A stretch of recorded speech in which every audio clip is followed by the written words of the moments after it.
I downloaded my data file from TikTok last week. Every location I visited, every video I paused on, every search I ran at 2 a.m. All of it logged. Your phone isn't just listening, it's building a digital profile of you, and right now, at least 3 apps on your phone are feeding that profile to an algorithm. The specific traders, TikTok and CapCut. Let's start with TikTok.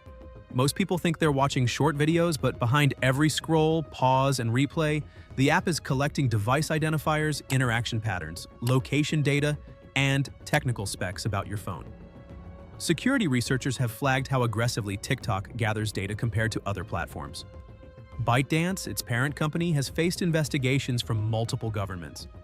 Several countries banned TikTok on government devices, not because of dance trends, because of what the app accesses in the background. And every half-second pause on a video you didn't even like becomes part of a behavioral map. TikTok doesn't just know what you watch. It knows what almost made you stop scrolling. Now here's the one most people forget about. CapCut. It looks like a simple video editor, but modern editing apps analyze your face, your voice, and your movement patterns to make those filters work. Facial geometry, voice signatures. These are identifiers you can never change.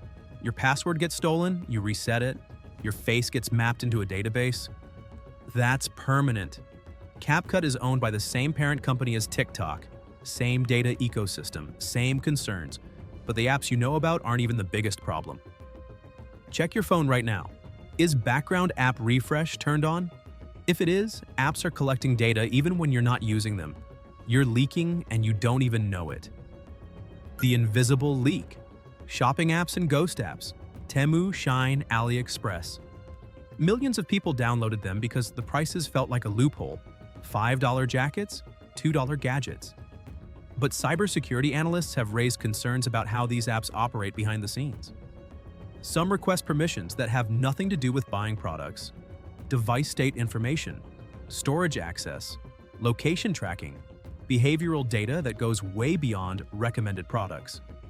Some investigations described activity patterns inside these apps that resembled spyware-level access. And shopping behavior reveals more about you than you'd expect. Financial habits, family situations, emotional vulnerabilities. If you impulse buy comfort items at midnight, an algorithm can infer a lot about your mental state from that pattern alone. But here's where it gets personal. Think about the apps you downloaded once and completely forgot. That QR code scanner from 2022, the flashlight app that asked for location access, the "what will you look like at 80" filter your friend sent you 3 years ago. Those ghost apps are still sitting on your phone with permissions you granted years ago. Microphone, camera, contacts, still active, still collecting. And apps that involve live streaming or video creation are even worse. They need your microphone and camera to function, which means once you grant access, the only thing standing between your private life and a data server is trust.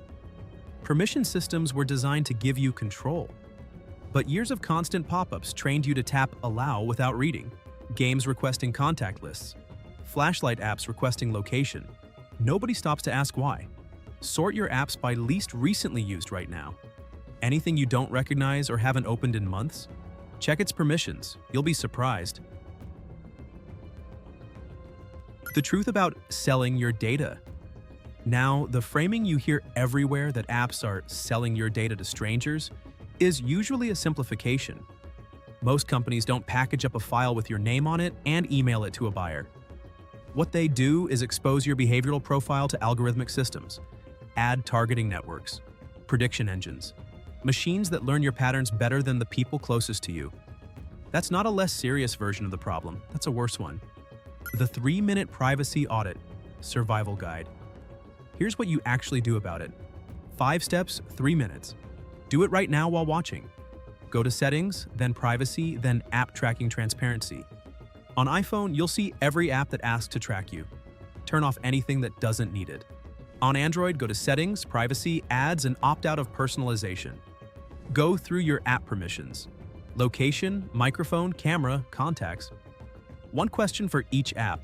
Does it actually need this to function? If your calculator has microphone access, that's a problem. Delete every app you haven't opened in 60 days. If you need it later, re-download it. Right now, it's collecting data you didn't agree to share. Turn off background app refresh for everything except the apps you genuinely need running. Messages, maps, maybe email. Everything else can refresh when you open it. Request your data file from TikTok, Google, Facebook, or Instagram. They all let you download a copy of everything they've stored. Most people who do this for the first time are shocked at the volume. I was. These 5 steps won't make you invisible, but they cut off the easiest access points that most apps exploit by default. You just lock down the apps on your phone. That's a start. But your phone is only half the problem. Google tracks your location, your searches, and your voice recordings even when your phone is sitting on a table with the screen off. If you want to see exactly how to shut that down, watch this video next.